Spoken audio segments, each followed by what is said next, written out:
ಬಾಂಧವರಿಗೆ ಲಕ್ಷ್ಮೀ ನರಸಯ್ಯ ಮಾಡುವ ನಮಸ್ಕಾರಗಳು. ಮಾನ್ಯರೇ, ದಿನಾಂಕ 8/10/2025 ತುಮಕೂರು ನಗರದಲ್ಲಿ ಪತ್ರಿಕಾಗೋಷ್ಠಿಯೊಂದನ್ನು ಮಾಡಿ ರಾಷ್ಟ್ರೀಯ ಈಡಿಗ ಮಹಾಮಂಡಲಿಯ ಪೂಜ್ಯ ಸ್ವಾಮೀಜಿಗಳಾದ ಶ್ರೀ ಶ್ರೀ ಶ್ರೀ ಪ್ರಣವಾನಂದ ಸ್ವಾಮೀಜಿಗಳು 3 ಸಂಘ ಸಂಸ್ಥೆಗಳನ್ನು ಘೋಷಣೆ ಮಾಡಿದ್ದಾರೆ. ಅದರಲ್ಲಿ ಮುಖ್ಯವಾಗಿ ಈಡಿಗ ಮಹಾಮಂಡಲಿಯ ಜಿಲ್ಲಾ ಘಟಕದ ಅಧ್ಯಕ್ಷರಾಗಿ ಹಿರಿಯರು ಅನುಭವಿಗಳಾದಂಥ ರಂಗಸ್ವಾಮಿಯವರ ನೇತೃತ್ವವನ್ನು ವಹಿಸಲಾಗಿದೆ. ಹಾಗೂ ಮಹಿಳಾ ಘಟಕದ ಅಧ್ಯಕ್ಷಿಣಿಯಾಗಿ ಶ್ರೀಮತಿ ಪ್ರಭಾ ವಸಂತ್ ಈಗಾಗಲೇ ಇನ್ನರ್ ವೀಲ್ ಘಟಕದಲ್ಲಿ ಸೇವೆ ಮಾಡಿ, JPNPಯಲ್ಲಿ ಸೇವೆ ಮಾಡಿ, ರೋಟರಿಯಲ್ಲಿ ಸೇವೆ ಮಾಡಿ ಅಪಾರ ಅನುಭವ ಇರತಕ್ಕಂಥ ಇವರನ್ನು ಪೂಜ್ಯ ಶ್ರೀಗಳು ಜಿಲ್ಲಾ ಘಟಕ ಅಧ್ಯಕ್ಷಿಣಿಯಾಗಿ ಮಾಡಿದ್ದಾರೆ. ಹಾಗೆ ನಮ್ಮ ಸ್ನೇಹಿತರೆಲ್ಲ ಸೇರಿ ನಾವು ಜಿಲ್ಲಾ ಮಟ್ಟದಲ್ಲಿ ಒಂದು ಸೇವಾ ಸಂಸ್ಥೆಯನ್ನು ಸ್ಥಾಪಿಸಬೇಕು ಅಂತಕ್ಕಂಥ ಹಿನ್ನೆಲೆಯಲ್ಲಿ ಆ ಸೇವಾ ಸಂಸ್ಥೆಗೆ ತುಂಬ ಸೇವೆ ಮಾಡಿರ್ತಕ್ಕಂಥ ಗಣ್ಯರಾದ ಜನಾಂಗದಲ್ಲಿ ಹೆಸರುವಾಸಿಯಾದ ನನ್ನ ಗುರುಗಳಾದ ಶ್ರೀ JP ನಾರಾಯಣಸ್ವಾಮಿಯವರು ಹಾಗೂ ಶ್ರೀಯುತ RL ಜಾಲಪ್ಪಾಜಿಯವರ ಹೆಸರಿನಲ್ಲಿ ಮಾಡೋಣ ಅಂತಕ್ಕಂಥ ತೀರ್ಮಾನ ಮಾಡಿ JP ಜಾಲಪ್ಪ ಚಾರಿಟಬಲ್ ಟ್ರಸ್ಟ್ ಅಂತಕ್ಕಂಥ ಒಂದು ಸ್ವಯಂ ಸೇವಾ ಸಂಘವನ್ನು ಸ್ಥಾಪನೆ ಮಾಡಲಾಯಿತು. ಅದನ್ನು ಸಹ ಪೂಜ್ಯ ಗುರುಗಳು ಘೋಷಣೆ ಮಾಡಿದರು. ಈ ಘೋಷಿತ ವಿಷಯಗಳು ಪತ್ರಿಕೆಗಳಲ್ಲಿ 9/10/25 10/10/25 ತುಮಕೂರು ಜಿಲ್ಲೆಯಾದ್ಯಂತ ಪ್ರಕಟ ಆಗಿದೆ. ಆ ಪ್ರಕಟಣೆಯ ನಂತರ ನಮಗೆ ಬಂದ ಮಾಹಿತಿಯಂತೆ ಈ ತುಮಕೂರು ಕೇಂದ್ರದಿಂದ ಕೆಲವು ಗಣ್ಯರು ತಾಲೂಕುಗಳಿಗೆ ಫೋನ್ ಮಾಡಿ ಈ ಒಂದು ಕಾರ್ಯಕ್ರಮಕ್ಕೆ ನೀವು ಬರಬೇಡಿ, ಆ ಕಾರ್ಯಕ್ರಮ ಆಗೋಲ್ಲ ಅನ್ನತಕ್ಕಂಥ ಪ್ರಚಾರ ಮಾಡಿದ್ದಾರೆ ಮತ್ತು ಇನ್ನೂ ಕೆಲವು ವಿಷಯಗಳನ್ನು ಬೇರೆ ಬೇರೆ ರೀತಿಯಲ್ಲಿ ತಿಳಿಸಿದ್ದಾರೆ ಅಂತಕ್ಕಂಥ ವಿಷಯಗಳು ನಮಗೆ ತಲುಪಿತು. ಈ ಹಿನ್ನೆಲೆಯಲ್ಲಿ ಕುಲ ಬಾಂಧವರಿಗೆ ಆಗಿರ್ತಕ್ಕಂಥ ವಿಚಾರಗಳ ಬಗ್ಗೆ ಸ್ಪಷ್ಟೀಕರಣ ಕೊಡಬೇಕು ಅನ್ನೋ ಒಂದು ಹಿನ್ನೆಲೆಯಲ್ಲಿ ಈ ಒಂದು ಗೋಷ್ಠಿಯನ್ನು ನಾವು ವ್ಯವಸ್ಥೆ ಮಾಡಿದ್ದೀವಿ. ಮಾನ್ಯರೇ, ಮೊದಲನೇದಾಗಿ ಕೆಲವು ಮಾಹಿತಿಗಳು ಬಂದಂತೆ ಕಾರ್ಯಕ್ರಮಕ್ಕೆ ಜನ ಸೇರಿಲ್ಲ, ಈ ಕಾರ್ಯಕ್ರಮವನ್ನು ಜನರು ತಿರಸ್ಕಾರ ಮಾಡಿದ್ದಾರೆ ಅನ್ನತಕ್ಕಂಥ ಸಂದೇಶದ ಬಗ್ಗೆ. ಸ್ನೇಹಿತರೆ, 8/10/25 ನಾವು ಯಾವುದೇ ಸಭೆಯನ್ನು ವ್ಯವಸ್ಥೆ ಮಾಡಿಲ್ಲ, ಕಾರ್ಯಕ್ರಮವನ್ನು ವ್ಯವಸ್ಥೆ ಮಾಡಿಲ್ಲ, ಅತಿಥಿಗಳನ್ನು ಆಹ್ವಾನಿಸಿಲ್ಲ, ಆಹ್ವಾನ ಪತ್ರಿಕೆಗಳನ್ನು ಮುದ್ರಿಸಿಲ್ಲ. ಅಂದರೆ ನಮ್ಮ ಉದ್ದೇಶ ಕಾರ್ಯಕ್ರಮ ನಡೆಸುವುದಾಗಲಿ ಸಭೆ ನಡೆಸುವುದಾಗಲಿ ಆಗಿರಲಿಲ್ಲ. ನಮ್ಮ ಉದ್ದೇಶ ಪತ್ರಿಕಾಗೋಷ್ಠಿ ನಡೆಸುವುದು ಮಾತ್ರ ಆಗಿದೆ. ಈ ಹಿನ್ನೆಲೆಯಲ್ಲಿ ಪತ್ರಿಕಾಗೋಷ್ಠಿಗೆ ಯಾವ ಜನರ ನಾವು ಬರೋದಕ್ಕೆ ತಿಳಿಸಿಲ್ಲ, ಬಂದೂ ಇಲ್ಲ. ಈ ಗೋಷ್ಠಿ ನಡೆಸ್ತಕ್ಕಂಥ ನಮ್ಮ ಹಾಗೂ ಗೋಷ್ಠಿಯ ವಿಚಾರಗಳನ್ನು ಜನರಿಗೆ ತಿಳಿಸ್ತಕ್ಕಂಥ ಮಾಧ್ಯಮ ಮಿತ್ರರ ಮಧ್ಯೆ ಆಗಿರ್ತಕ್ಕಂಥ ಒಂದು ಕಾರ್ಯಕ್ರಮ. ಈ ಹಿನ್ನೆಲೆಯಲ್ಲಿ ಈ ಕಾರ್ಯಕ್ರಮಕ್ಕೆ ಜನ ಬಂದಿಲ್ಲ, ಈ ಕಾರ್ಯಕ್ರಮ ಫ್ಲಾಪ್ ಆಗಿದೆ, ಜನ ತಿರಸ್ಕರಿಸಿದ್ದಾರೆ ಅನ್ನತಕ್ಕಂಥ ಮಾತುಗಳು ಸತ್ಯಕ್ಕೆ ದೂರವಾದ ವಿಚಾರಗಳು. ಈ ವಿಷಯವನ್ನು ಈ ಮೂಲಕ ನಾನು ಸ್ಪಷ್ಟೀಕರಣವನ್ನು ಮಾಡ್ತಾ ಇದ್ದೇನೆ.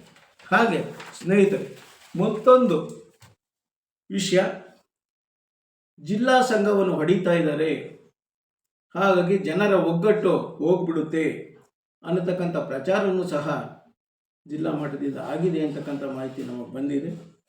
ಹೀಗಾಗಿ ನಾವು ಈ ಬಗ್ಗೆಯೂ ಸಹ ಸ್ಪಷ್ಟೀಕರಣವನ್ನು ನೀಡಲಿಕ್ಕೆ ಬಯಸ್ತೇವೆ.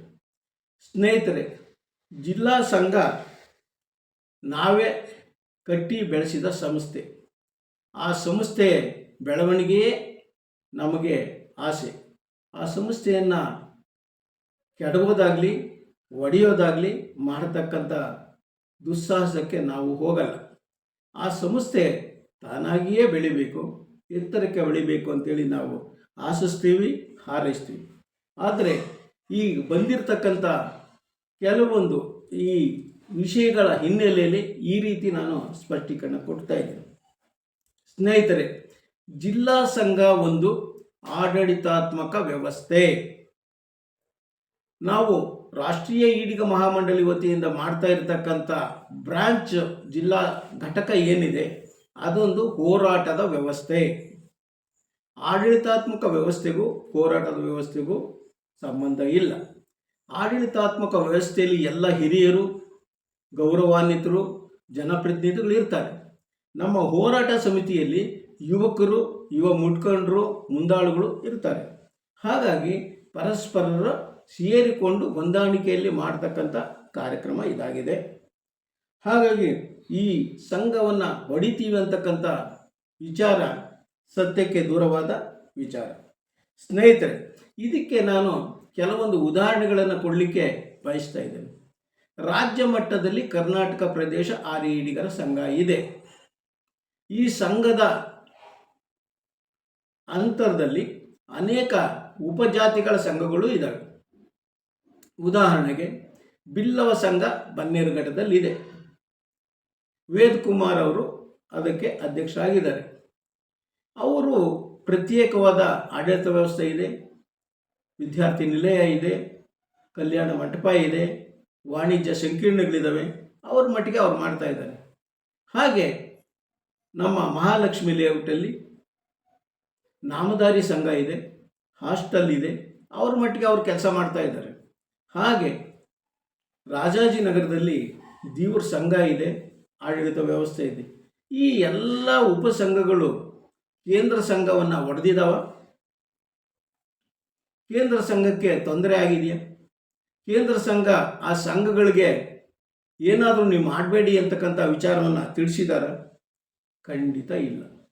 ಇನ್ನು ಮುಂದುವರೆದು ಅನೇಕ ಉಪಸಂಘಗಳು ಕೇಂದ್ರ ಸಂಘದ ವ್ಯಾಪ್ತಿಯಲ್ಲಿ ಕಾರ್ಯನಿರ್ವಹಿಸ್ತಾ ಇದ್ದಾರೆ. ಉದಾಹರಣೆ, ಮಹಿಳಾ ಸಂಘ ಇದೆ, ನಳಿನಾಕ್ಷಿ ಸಣ್ಣಪ್ಪನವರ ನೇತೃತ್ವದಲ್ಲಿ. ಅಧಿಕಾರಿ ನೌಕರರ ಸಂಘ ಇದೆ, ಶ್ರೀನಿವಾಸರವರ ನೇತೃತ್ವದಲ್ಲಿ. ಹಳೆ ವಿದ್ಯಾರ್ಥಿ ಸಂಘ ಇದೆ, ನಾಗರಾಜ್ ಅವರ ನೇತೃತ್ವದಲ್ಲಿ. ಈ ಉಪಸಮಿತಿಗಳು ಸಹ ಸಂಘದ ಆವರಣದಲ್ಲೇ ಕೆಲಸ ಮಾಡ್ತಾ ಇದ್ದಾವೆ. ಅವರು ಯಾರೂ ಈ ಸಂಘಗಳು ಮುಖ್ಯ ಸಂಘನ ಹೊಡಿತಾ ಇದೆ ಅಂತಕ್ಕಂಥ ಅಭಿಪ್ರಾಯ ವ್ಯಕ್ತಪಡಿಸಿಲ್ಲ. ಹಾಗೆ ಹೋರಾಟ ಸಮಿತಿಗಳಿದ್ದಾವೆ ರಾಜ್ಯ ಮಟ್ಟದಲ್ಲಿ. BSNDP ಅಂತಕ್ಕಂಥ ಒಂದು ಸಂಘಟನೆ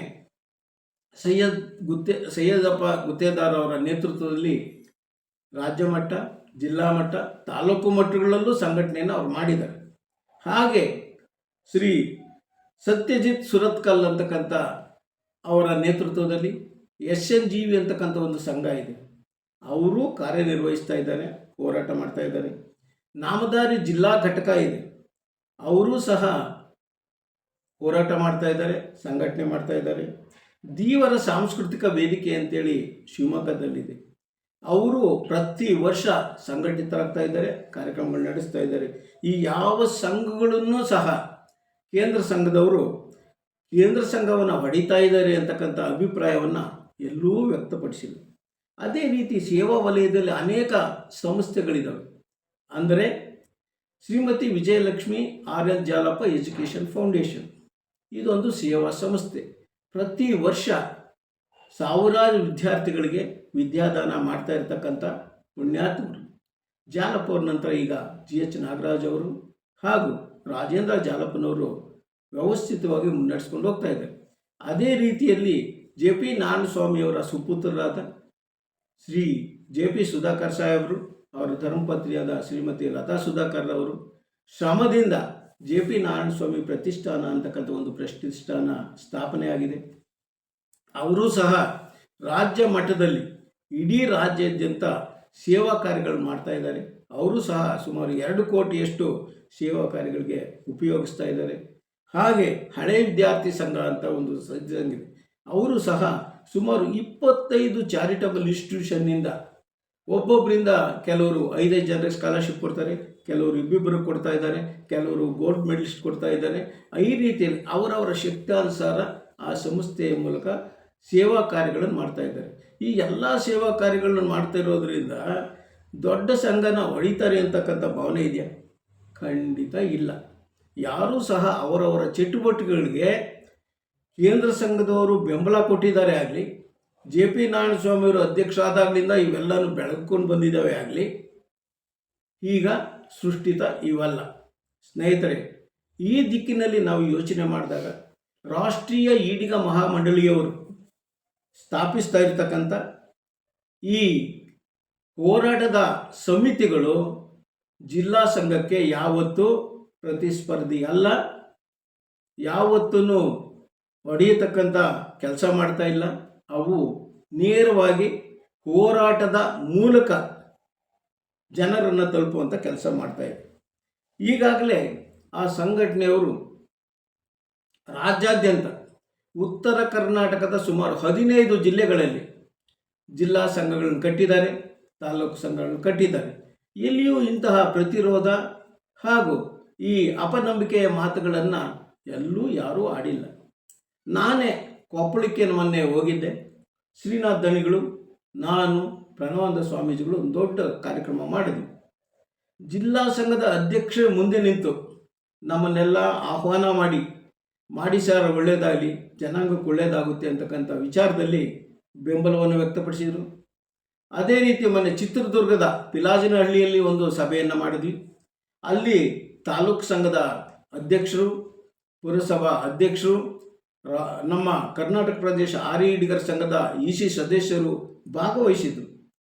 ಊಟ ಮಾಡುವಾಗ ಹರಿಪ್ರಸಾದ್ ಸಾಹೇಬ್ರ ಜೊತೆ ಹೇಳಿದರು, ತಾವು ಏನೇ ನಿರ್ದೇಶನ ಕೊಡಿ ಸರ್, ತಮಗೆ ನಮ್ಮ ಸಂಪೂರ್ಣ ಬೆಂಬಲ ಹಾಗೂ ನಾವು ನಿಮ್ಮ ಜೊತೆ ಈ ಒಂದು ಸಂಘಕ್ಕೆ ಬೆಂಬಲವನ್ನು ಕೊಡ್ತೀವಿ ಅಂತಕ್ಕಂಥ ಮಾತಾಡಿದರು.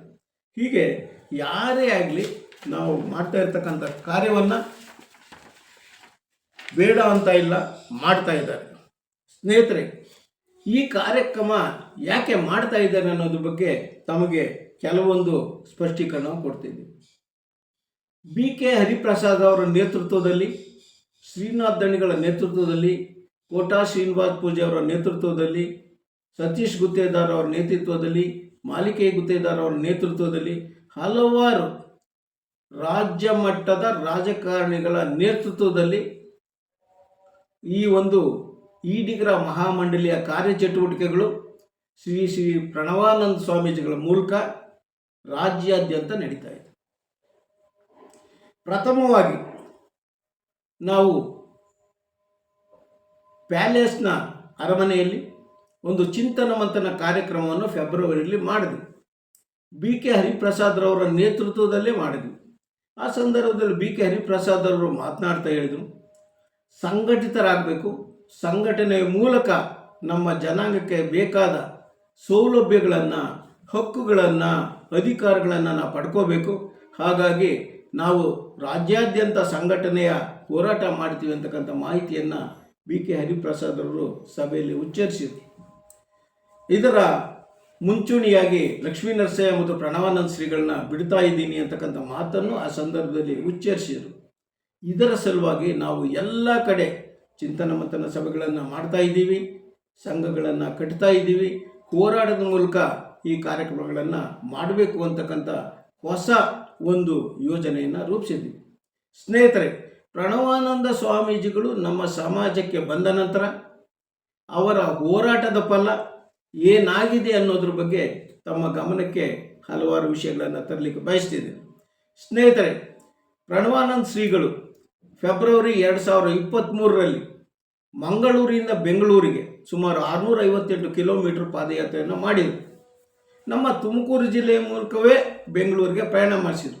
ಆ ಸಂದರ್ಭದಲ್ಲಿ ಎಲ್ಲ ನಮ್ಮ ಜಿಲ್ಲಾ ಸಂಘದ ಪದಾಧಿಕಾರಿಗಳು ಅವರೊಟ್ಟಿಗೆ ನನ್ನೊಟ್ಟಿಗೆ ಪಾದಯಾತ್ರೆಯಲ್ಲಿ ಭಾಗವಹಿಸಿದರು. ರಾತ್ರಿ ತಂಗುವ ವ್ಯವಸ್ಥೆ ಮಾಡಿದರು. ಎಲ್ಲ ರೀತಿಯಲ್ಲಿ ಸ್ವಾಮೀಜಿಗಳನ್ನ ವಿಶ್ ಮಾಡಿ ಕಳಿಸ್ಕೊಟ್ರು. ಅದಕ್ಕಾಗಿ ನಾನು ಜಿಲ್ಲಾ ಸಂಘಕ್ಕೆ ಧನ್ಯವಾದಗಳನ್ನು ಅರ್ಪಿಸ್ತೇನೆ. ಅಷ್ಟೇ ಅಲ್ಲ, ಇದರ ಪರಿಣಾಮ ನಿಮಗೇನು ಲಾಭ ಆಗಿದೆ ಅನ್ನೋದನ್ನು ನಾನು ನಿಮ್ಮ ಗಮನಕ್ಕೆ ತರ್ತೇನೆ. ಸ್ನೇಹಿತರೆ, ಬೆಂಗಳೂರಿನಲ್ಲಿ ಫ್ರೀಡಮ್ ಪಾರ್ಕಲ್ಲಿ ಸ್ವಾಮೀಜಿಗಳು ಧರಣಿ ಸತ್ಯಾಗ್ರಹ ಮಾಡಿದರು, ಆಮರಣಾಂತ ಉಪವಾಸ ಸತ್ಯಾಗ್ರಹ ಅಂತ ಮಾಡಿದರು. ಆ ಸಂದರ್ಭದಲ್ಲಿ ಇನ್ನೂ 2ನೇ ದಿನಕ್ಕೆ ಕಾಲಿಟ್ಟಿಲ್ಲ, ಬೊಮ್ಮಾಯಿ ಅವರ ಸರ್ಕಾರ ಇತ್ತು. ಹಾಗೆ ಕೋಟಾ ಶ್ರೀನಿವಾಸ ಪೂಜೆ ಅವರು ಹಿಂದುಳಿದ ವರ್ಗಗಳ ಕಲ್ಯಾಣ ಇಲಾಖೆಯ ಸಚಿವರಾಗಿದ್ದರು.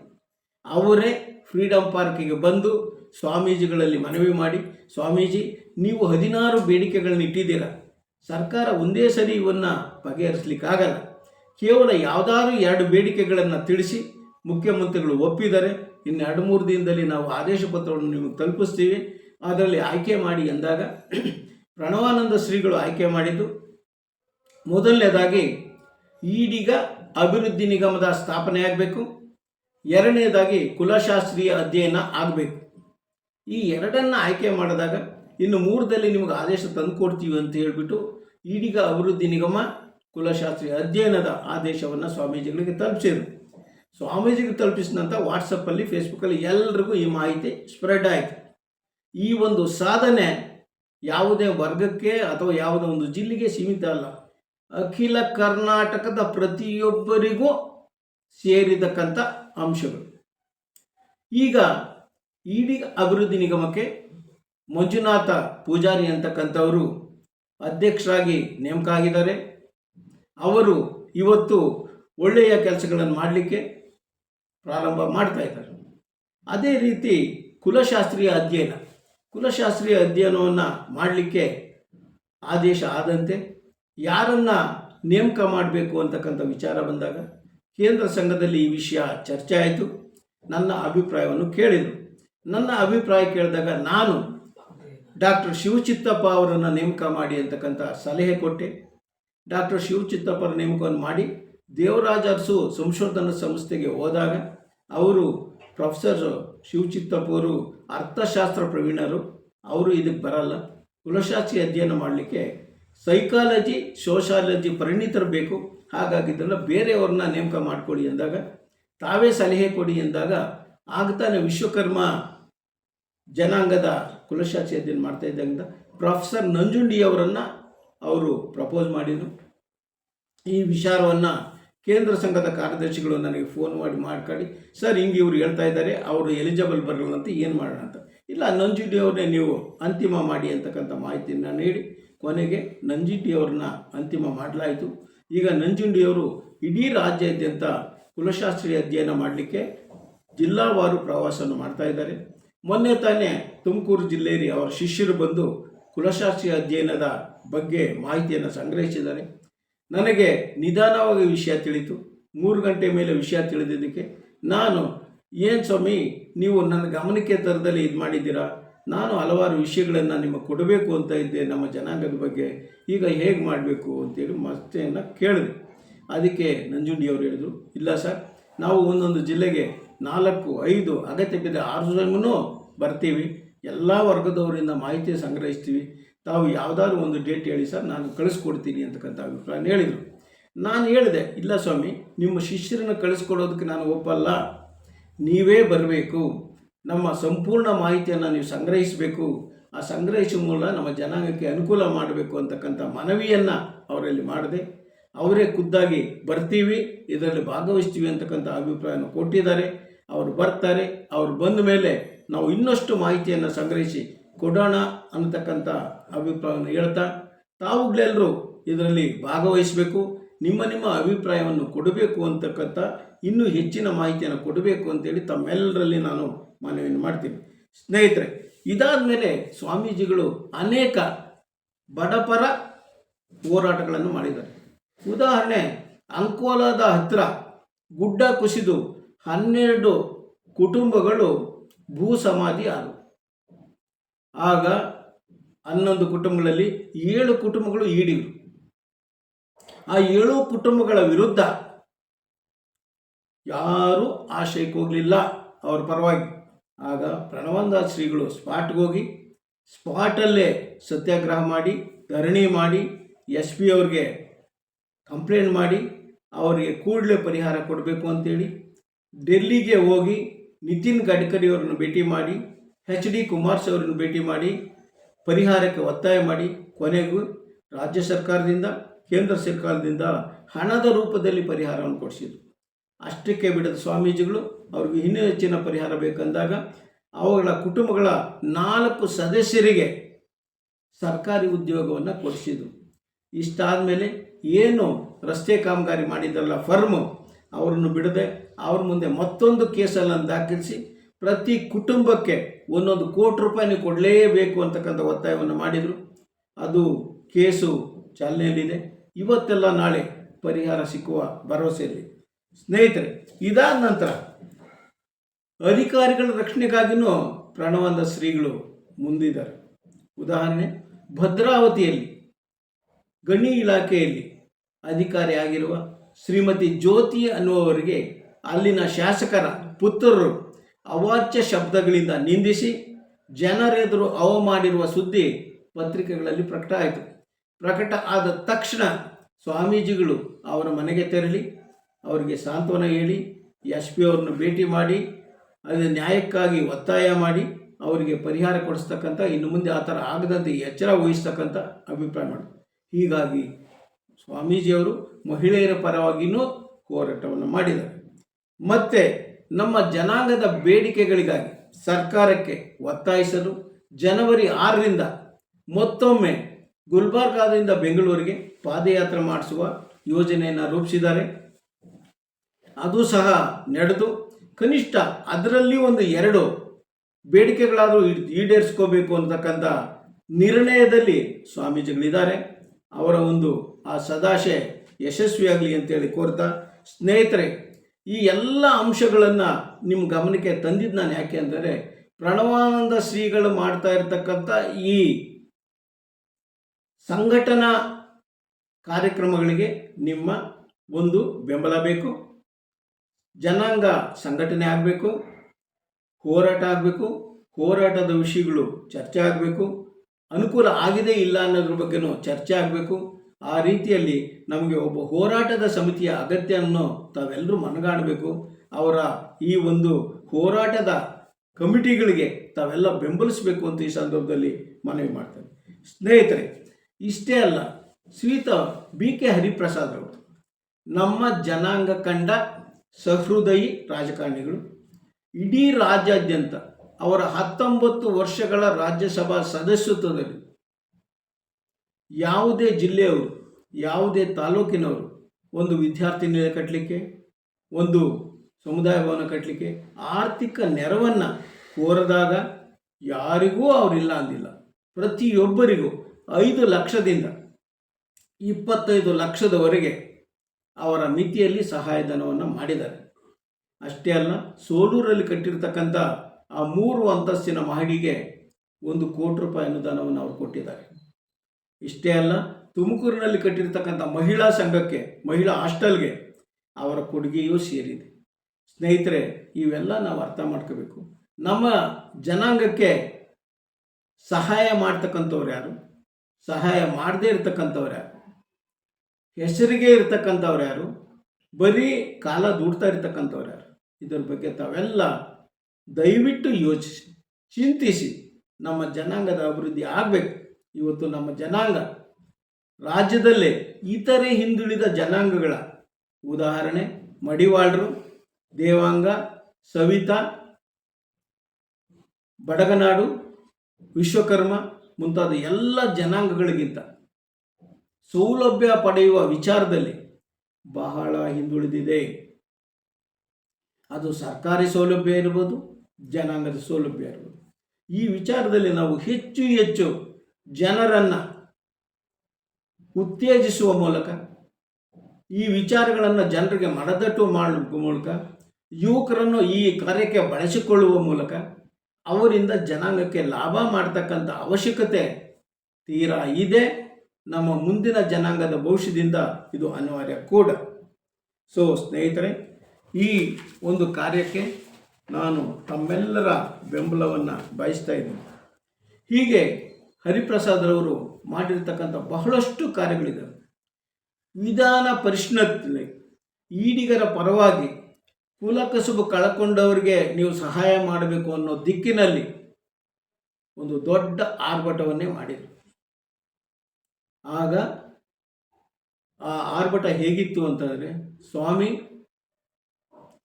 ತೆಲಂಗಾಣ ಆಂಧ್ರ ಪ್ರದೇಶದಲ್ಲಿ ನಮ್ಮ ಜನರಿಗೆ, ಈಡಿಗರಿಗೆ, ವೃತ್ತಿ ನಿರತರಿಗೆ ಸಹಾಯ ಮಾಡಲಿಕ್ಕಾಗಿ ಅನೇಕ ಯೋಜನೆಗಳು ಹಾಕ್ಕೊಂಡಿದ್ದಾರೆ. ತಾವು ಈ ಸಂದರ್ಭದಲ್ಲಿ ಹೇಳ್ತಾ ಇದ್ದೇವೆ, ಸ್ಥಗಿತವಾಗಿರುವ 800 ವೈನ್ ಶಾಪ್ಗಳನ್ನು ಮರು ಹರಾಜು ಮೂಲಕ ಅಲಾಟ್ ಮಾಡ್ತೀವಿ ಅಂತಕ್ಕಂಥದ್ದು. ಇದಕ್ಕೆ ನಮ್ಮ ಒಪ್ಪಿಗೆ ಇಲ್ಲ.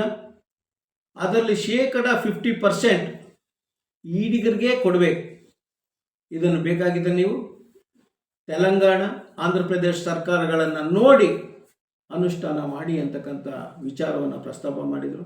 ಅದರ ಹಿನ್ನೆಲೆಯಲ್ಲಿ ಇವತ್ತು ಆಗಲೇ ಅಬಕಾರಿ ಸಚಿವರು ಭರವಸೆ ಕೊಟ್ಟರು, ನಾವು ಎರಡಕ್ಕೂ ಒಂದು ಟೀಮ್ ಕಳಿಸ್ತೀವಿ, ಅವರಲ್ಲಿ ಇಂಪ್ಲಿಮೆಂಟ್ ಮಾಡಿದರೆ ನಾವು ಕರ್ನಾಟಕದಲ್ಲೂ ಮಾಡ್ತೀವಿ ಅಂತಕ್ಕಂಥ ಭರವಸೆಯನ್ನು ಕೊಟ್ಟರು. ಇದು ಹರಿಪ್ರಸಾದ್ ಅವರಿಂದ ಇಡೀ ಜನಾಂಗಕ್ಕೆ ಆಗ್ತಾ ಇರತಕ್ಕಂಥ ಪ್ರಯೋಜನದ ಒಂದು ಭಾಗ. ಸ್ನೇಹಿತರೆ, ಮಂಗಳೂರಲ್ಲಿ ನಾರಾಯಣ ಗುರು ಅಧ್ಯಯನ ಪೀಠ ಸ್ಥಾಪನೆ ಆಗಿದೆ. ನನ್ನ ಕೆಣ್ಣೆದುರುಗಲ್ಲೇ ಮಾನ್ಯ ಮುಖ್ಯಮಂತ್ರಿಗಳನ್ನ ಭೇಟಿ ಮಾಡಿ 3 ಕೋಟಿ ರೂಪಾಯಿ ಅನುದಾನವನ್ನು ಅಧ್ಯಯನ ಪೀಠಕ್ಕೆ ಬಿಡುಗಡೆ ಮಾಡಿಸಿದ್ದಾರೆ. ನಾರಾಯಣ ಗುರುಗಳ ಬಗ್ಗೆ ಅಧ್ಯಯನ ಮಾಡ್ತಕ್ಕಂಥದ್ದು, ನಾರಾಯಣ ಗುರುಗಳ ಸಾಹಿತ್ಯಿಕ ಗ್ರಂಥಗಳನ್ನು, ಸಂದೇಶಗಳನ್ನು ಶೇಖರಿಸೋದು, ಕನ್ನಡಕ್ಕೆ ತರ್ಜುಮೆ ಮಾಡೋದು, ಆ ಮೂಲಕ ಜನಾಂಗದ ಎಲ್ಲರೂ ಅವರ ಕೃತಿಗಳನ್ನು ಓದುವಂತೆ ಮಾಡ್ತಕ್ಕಂಥ ಒಂದು ಚಿಂತನೆಗೆ ಹರಿಪ್ರಸಾದ್ ಸಾಹೇಬರು ಬಂದಿದ್ದಾರೆ. ಇಷ್ಟೇ ಅಲ್ಲ, ಸುಮಾರು ನಾನು ಕೂತಾಗ 12 ಬೇಡಿಕೆಗಳನ್ನು ಅವರೇ ಡಿಕ್ಟೇಟ್ ಮಾಡಿ ನಂತರ ಬರೆಸಿ ಟೈಪ್ ಮಾಡ್ಕೊಬನ್ನಿ ಅಂತ ಹೇಳಿ 12 ಬೇಡಿಕೆಗಳ ಒಂದು ಪಟ್ಟಿಯನ್ನು ಮಾನ್ಯ ಮುಖ್ಯಮಂತ್ರಿಗಳು ಕೊಟ್ಟಿದ್ದಾರೆ. ಅದನ್ನು ಚಲಾವಣೆಯಲ್ಲಿ ಆ ಒಂದು ಬೇಡಿಕೆಯ ಪತ್ರ ಇದೆ. ಅದಕ್ಕೆ ಇವರು ನಮ್ಮ ಅವಿನಾಶ್ ಅಂತಕ್ಕಂಥ ಒಬ್ಬ PAನ ನೇಮಿಸಿ ಪ್ರತಿಯೊಂದನ್ನು ಆ ಫೈಲ್ಗಳ ಫಾಲೋ ಮಾಡಲಿಕ್ಕೆ ಕಾರ್ಯತತ್ಪರರಾಗಿದೆ. ಈ ರೀತಿ ಜನಾಂಗದ ವಿಷಯದಲ್ಲಿ ಅನೇಕ ಕಾರ್ಯಗಳನ್ನು ಮಾಡ್ತಾ ಇರ್ತಕ್ಕಂಥ, ಕೋಟ್ಯಾಂತರ ರೂಪಾಯಿ ಅನುದಾನವನ್ನು ಕೊಡ್ತಾ ಇರ್ತಕ್ಕಂಥ ನಮ್ಮ ಹರಿಪ್ರಸಾದ್ ಸಾಹೇಬರ ನೇತೃತ್ವಕ್ಕೆ ನಾವು ನಿಂತು ಅವರ ಜೊತೆ ಕೈ ಜೋಡಿಸುವುದು ಅವಶ್ಯವಾಗಿದೆ. ಇಷ್ಟೇ ಅಲ್ಲ, ದಕ್ಷಿಣ ಭಾರತದ 6 ರಾಜ್ಯಗಳಲ್ಲಿ ಸೇರಿಸಿ ಬೆಂಗಳೂರಲ್ಲಿ 4.5 ಲಕ್ಷ ಜನರನ್ನು ಸೇರಿಸಿ ಈಡಿಗರ ಶಕ್ತಿ ಪ್ರದರ್ಶನ ಮಾಡಬೇಕು ಅಂತಕ್ಕಂಥ ಉದ್ದೇಶದಲ್ಲಿ ಅವರಿದ್ದಾರೆ. ಈಗಾಗಲೇ ಬೇರೆ ಬೇರೆ ರಾಜ್ಯಗಳ ಸಂಪರ್ಕದಲ್ಲೂ ಇದ್ದಾರೆ. ಈ ನಿಟ್ಟಿನಲ್ಲೇ ನಾವು ಅವರ ಸೂಚನೆಯಂತೆ ಪ್ರತಿ ಜಿಲ್ಲೆಯಲ್ಲಿ, ತಾಲೂಕುಗಳಲ್ಲಿ ಸಂಘಟನಾ ಸಭೆಗಳನ್ನು, ಹೋರಾಟ ಸಭೆಗಳನ್ನು ನಾವು ರೂಪಿಸ್ತಾ ಇದ್ದೀವಿ. ಇದು ಸತ್ಯ ಸತ್ಯ ಸತ್ಯ.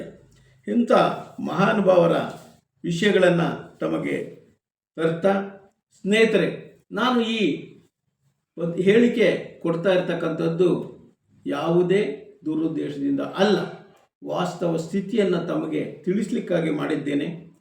ನಮ್ಮ ಹೋರಾಟ ಯಾವುದೇ ವ್ಯಕ್ತಿ, ಯಾವುದೇ ಸಂಘ ಸಂಸ್ಥೆ, ಯಾವುದೇ ಪಕ್ಷದ ವಿರುದ್ಧ ಅಲ್ಲ. ಮತ್ತೊಮ್ಮೆ ಇದನ್ನು ಸ್ಪಷ್ಟಪಡಿಸ್ತಾ ಇದ್ದೀನಿ, ನಮ್ಮ ಹೋರಾಟ ಯಾವುದೇ ವ್ಯಕ್ತಿ, ಸಂಘ ಸಂಸ್ಥೆ ಅಥವಾ ಪಕ್ಷಗಳ ವಿರುದ್ಧ ಅಲ್ಲ. ನಮ್ಮ ಹೋರಾಟ ಜನಾಂಗದ ಸಂಘಟನೆಗಾಗಿ, ಜನಾಂಗದ ಅಭಿವೃದ್ಧಿಗಾಗಿ ಅಗತ್ಯ ಇರತಕ್ಕಂಥ ಸೌಲಭ್ಯಗಳನ್ನು ಪಡೆದುಕೊಳ್ಳೋದಕ್ಕಾಗಿ ಮಾಡ್ತಾ ಇರ್ತಕ್ಕಂಥ ಹೋರಾಟ. ನಾನೀಗಾಗಲೇ ಪ್ರಣವಾನಂದರು ಏನೇನು ಸೌಲಭ್ಯಗಳನ್ನು ಕೊಡಿಸಿದ್ದಾರೆ ಅನ್ನೋದು ನಿಮ್ಗೆ ಹೇಳಿದ್ದೀನಿ. ಹರಿಪ್ರಸಾದ್ ಸಾಹೇಬರು ಏನೇನು ಸೌಲಭ್ಯಗಳನ್ನು ಕೊಡಿಸಿದ್ದಾರೆ ಅನ್ನೋದು ಹೇಳಿದ್ದೀನಿ. ಈ ಸೌಲಭ್ಯಗಳೆಲ್ಲ ಹಿನ್ನೆಲೆಯಲ್ಲಿ ರಾಜ್ಯ ಮಟ್ಟದಲ್ಲಿ ಬೇರೆ ಜಾತಿಗಳಿಗೆ ಹೋಲಿಸಿದರೆ ನಮ್ಮ ಜನಾಂಗ ರಾಜ್ಯ ಸರ್ಕಾರದ ಸೌಲಭ್ಯ ಪಡೆದುಕೊಳ್ಳುವಲ್ಲಿ ವಿಫಲವಾಗ್ತಾ ಇದೆ. ಬೇರೆಯವರು ಈಗ ಬುದ್ಧಿವಂತರಾಗಿ ಮುನ್ನುಗ್ತಾ ಇದ್ದಾರೆ. ಆ ರೀತಿಯಲ್ಲಿ ನಾವು ಯುವಕರನ್ನು ತಯಾರಿ ಮಾಡಿದರೆ ಅವರು ಸರ್ಕಾರದ ಹಂತಕ್ಕೆ ಓಡಾಡೋಕ್ಕೆ ಸಿದ್ಧರಿರ್ತಾರೆ. ಮುಂದಿನ 50 ವರ್ಷಗಳೇ ನಾಯಕತ್ವವನ್ನು ತಯಾರಿಸ್ತಕ್ಕಂಥ ಅವಕಾಶ ಸಿಗುತ್ತೆ. ಇದನ್ನು ಮಾಡಿ ಅಂತಕ್ಕಂಥ ಸಭೆಯನ್ನು ಪೂಜ್ಯ ಸ್ವಾಮೀಜಿಗಳು, ಗೌರವಾನ್ವಿತ ಹರಿಪ್ರಸಾದ್ ಅವರ ನಿರ್ಣಯದಂತೆ ಇದನ್ನು ಮಾಡಿದ್ದೇವೆ.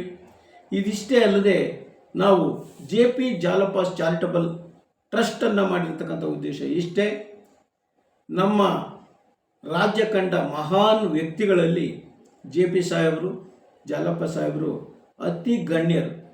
ಇಬ್ಬರೂ ಸಹ ನಡೆದಾಡುವ ದೇವರು. ಅವರು ಚಿಂತನೆ ಫಲವಾಗಿ ಎಲ್ಲ ಹಂತದಲ್ಲೂ ನಮ್ಮ ಜನಾಂಗಕ್ಕೆ ಸಹಾಯ ಆಗಿದೆ, ಮುಂದೂ ಆಗ್ತಾ ಇದೆ.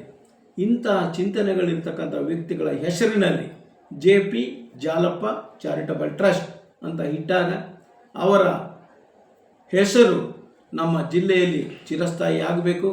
ಅವರ ಹೆಸರಿನ ಮೂಲಕ ಜನರಿಗೆ ಸೇವಾ ಸೌಲಭ್ಯಗಳು ದೊರೆಯುವಂತೆ ಮಾಡಬೇಕು, ಶಿಕ್ಷಣಕ್ಕೆ ಆರೋಗ್ಯಕ್ಕೆ ಒತ್ತು ಕೊಡಬೇಕು ಅಂತಕ್ಕಂಥ ದಿಟ್ಟಿನಲ್ಲಿ ಇದು ನಾವು ಮಾಡಿದ್ದೀವಿ ವಿನಃ ಯಾರ ವಿರುದ್ಧವೂ ಮಾಡಿರ್ತಕ್ಕಂಥ ಘಟಕ ಅಲ್ಲ ಅನ್ನತಕ್ಕಂಥದ್ದನ್ನು ನಾನು ತಮ್ಮ ಗಮನಕ್ಕೆ ತರುತ್ತಾ, ಗೌರವಾನ್ವಿತರೆ, ನಾವು ಮಾಡ್ತಕ್ಕಂಥ ಹರಿಪ್ರಸಾದ್ ಸಾಹೇಬರಿಗೆ ಎಲ್ಲ ವಿಷಯಗಳಿಗಾಗಲೇ ತಿಳಿದಿದೆ. ಪ್ರಣವಾನಂದ ಶ್ರೀಗಳು ಮಾಹಿತಿಯನ್ನು ಕೊಟ್ಟಿದ್ದಾರೆ. ನಾನು ಫೋನ್ ಮಾಡಿ ಹರಿಪ್ರಸಾದ್ ಸಾಹೇಬರಿಗೆ ಫೋನ್ ಮಾಡಿ ಮಾತಿ ಕೇಳಿದೆ. ಆಯ್ತಪ್ಪ, ನವಂಬರ್ನಲ್ಲಿ ಒಂದು ಚಿಂತನ ಮಂಥನ ತುಮಕೂರಲ್ಲಿ ಇಟ್ಕೊಳ್ಳಿ, ನಾನು ಬರ್ತೀನಿ ಅಂತಕ್ಕಂಥ ಒಂದು ಸಂದೇಶವನ್ನು ಕೊಟ್ಟಿದ್ದಾರೆ. ಎಲ್ಲ ನನ್ನ ಜಿಲ್ಲಾ ಸಂಘದ ಬಂಧುಗಳು, ಜಿಲ್ಲೆಯಾದ್ಯಂತ ಇರತಕ್ಕಂಥ ನನ್ನ ಕುಲಬಾಂಧವರಲ್ಲಿ ನನ್ನ ಮನವಿ ಇಷ್ಟೇ, ಈ ಒಂದು ಚಿಂತನ ಮಂಥನಕ್ಕೆ ತಾವೆಲ್ಲರೂ ಬರಬೇಕು. ಹೆಚ್ಚಿನ ಸೌಲಭ್ಯಗಳನ್ನು ಪಡ್ಕೊಳ್ಳೋದಕ್ಕೆ ನಾವೆಲ್ಲ ಯೋಚನೆ ಮಾಡಬೇಕು, ಚಿಂತನೆ ಮಾಡಬೇಕು. ಸೂಕ್ತ ವ್ಯಕ್ತಿಗಳನ್ನು ಆಯ್ಕೆ ಮಾಡುವ ಮೂಲಕ, ಸೂಕ್ತ ವ್ಯಕ್ತಿಗಳನ್ನು ಅನುಸರಣೆ ಮಾಡುವ ಮೂಲಕ ನಮ್ಮ ಜನಾಂಗಕ್ಕೆ ಒಳ್ಳೆಯದು ಮಾಡಬೇಕು. ತಾವೆಲ್ಲರೂ ಯಾವುದೇ ದುರುದ್ದೇಶ ನಮ್ಮಲ್ಲಿಲ್ಲ ಅನ್ನತಕ್ಕಂಥದ್ದನ್ನು ತಿಳ್ಕೋಬೇಕು. ಹಾಗಾಗಿ ನಮ್ಮ ಜೊತೆ ಕೈ ಜೋಡಿಸಬೇಕು. ಯಾವ ಸಂಘಗಳು ಯಾವ ಸಂಘವನ್ನು ಒಡಿಲಿಕ್ಕಾಗಲ್ಲ, ಅದೆಲ್ಲ ಬರೀ ಮಾತುಗಳಷ್ಟೇ. ಖಂಡಿತ ಈ ಸಂದರ್ಭ ನಾವು ಇದಕ್ಕೆ ಸ್ಪಷ್ಟ ಮಾಡ್ತಾ ಇದ್ದೀನಿ. ತಾವೆಲ್ಲರೂ ಒಗ್ಗಟ್ಟಿನಿಂದ ನಮ್ಮ ಜೊತೆ ಕೈ ಜೋಡಿಸಿ ಹೋರಾಟವನ್ನು ಮಾಡಿ ಸೌಲಭ್ಯಗಳನ್ನು ಪಡ್ಕೊಳ್ಳೋಣ. ತುಮಕೂರು ಜಿಲ್ಲೆಯನ್ನು ಮಾದರಿ ಜಿಲ್ಲೆಯಲ್ಲಿ ಮಾಡೋಣ. ಅದಕ್ಕೆ ಪೂರಕವಾಗಿ ನಾವು ಆಯ್ಕೆ ಮಾಡಿರ್ತಕ್ಕಂಥ ವ್ಯಕ್ತಿಗಳು ಅತ್ಯಂತ ಸೂಕ್ತವಾಗಿದ್ದಾರೆ. ಮೊದಲು ನಾವು ವೇದಮೂರ್ತಿಯವರನ್ನು ಜಿಲ್ಲಾ ಘಟಕದ ಅಧ್ಯಕ್ಷ ಮಾಡಬೇಕು ಅಂದ್ಕೊಂಡಿದ್ವಿ. ಅವರು ಹೇಳಿದರು, ಸರ್ ನನಗೆ ಕೆಲವೊಂದು ಸಮಸ್ಯೆಗಳಿದೆ, ನನ್ನನ್ನು ಬಿಡಿ, ಬೇರೆಯವ್ರನ್ನ ಮಾಡ್ಕೊಳ್ಳಿ ಅಂತಕ್ಕಂಥ ಸಲಹೆ ಹೇಳಿದರು. ಅವರ ಸಲಹೆ ತಗೊಂಡು ನಾವು ರಂಗಸ್ವಾಮಿಯವ್ರನ್ನ ಸಂಪರ್ಕ ಮಾಡಿದ್ವಿ. ಅವರು ಆಯಿತು ಸರ್, ನಿಮ್ಮ ಒತ್ತಾಸೆಗೆ ನಾವು ಜೊತೆ ಇದ್ದೀವಿ, ಬರ್ತೀವಿ, ನೀವು ಜನಾಂಗಕ್ಕೆ ಒಳ್ಳೇದು ಮಾಡೋದಾದ್ರೆ ನನ್ನ ಆಕ್ಷೇಪ ಇಲ್ಲ ಅಂತಕ್ಕಂಥ ಅಭಿಪ್ರಾಯ ಕೊಟ್ಟರು. ಹಾಗಾಗಿ ರಂಗಸ್ವಾಮಿಯವ್ರನ್ನ ಜಿಲ್ಲಾ ಘಟಕದ ಅಧ್ಯಕ್ಷನ ಮಾಡಿದ್ವಿ. ಮಹಿಳಾ ಅಧ್ಯಕ್ಷನಾಗಿ ಅನುಭವ ಇರ್ತಕ್ಕಂಥ ಪ್ರಭಾ ವಸಂತ್ ಅವರನ್ನು ಮಾಡಿದ್ವಿ. ಅನುಭವ ಇರ್ತಕ್ಕಂಥ ಅಧಿಕಾರಿಯಾಗಿ ನುರ್ತಿರ್ತಕ್ಕಂಥ ಸೇವಾ ಕಾರ್ಯಗಳಲ್ಲಿ ಪರಿಣಿತಿ ಇರ್ತಕ್ಕಂಥ ಹನುಮಂತರಾಜರನ್ನು ನಮ್ಮ NGOದ ಅಧ್ಯಕ್ಷರನ್ನ ಮಾಡಿದ್ದೀವಿ. ಎಲ್ಲರನ್ನು ಸೇರಿಸಿ ನಮ್ಮ ಜಿಲ್ಲೆಯನ್ನು ಶ್ರೀಮಂತಗೊಳಿಸೋಣ. ಎಲ್ಲರಿಗೂ ಯಾವ್ಯಾವ ರೂಪದಲ್ಲಿ ಸಹಾಯ ಮಾಡಬೇಕು ಅನ್ನೋದನ್ನು ಚಿಂತನೆ ಮಾಡೋಣ. ಆ ಮೂಲಕ ನಾವು ಸೌಲಭ್ಯಗಳನ್ನು ಕೊಡೋಣ ಅಂತ ಹೇಳ್ತಾ, ನಿಮಗೆ ನಾನು ಸಮಗ್ರವಾದ ಮಾಹಿತಿ ನೀಡುವ ಮೂಲಕ ನಿಮ್ಮ ಅನುಮಾನಗಳಿಗೆ ಸ್ಪಷ್ಟೀಕರಣವನ್ನು ಕೊಟ್ಟಿದ್ದೇನೆ. ಇದನ್ನು ವಾಸ್ತವ ಅಂತ ತಿಳ್ಕೊಳ್ಳಿ. ದಯವಿಟ್ಟು ಯಾವುದೇ ರೀತಿಯಾದ ಕೆಟ್ಟ ಯೋಚನೆ ಮಾಡ್ದಂಗೆ ನಮ್ಮೊಡನೆ ಸಹಕಾರ ಮಾಡಿ ಅಂತ ಕೇಳ್ತಾ ಎಲ್ಲರಿಗೂ ವಂದಿಸ್ತೇನೆ. ಧನ್ಯವಾದಗಳು. Thank you.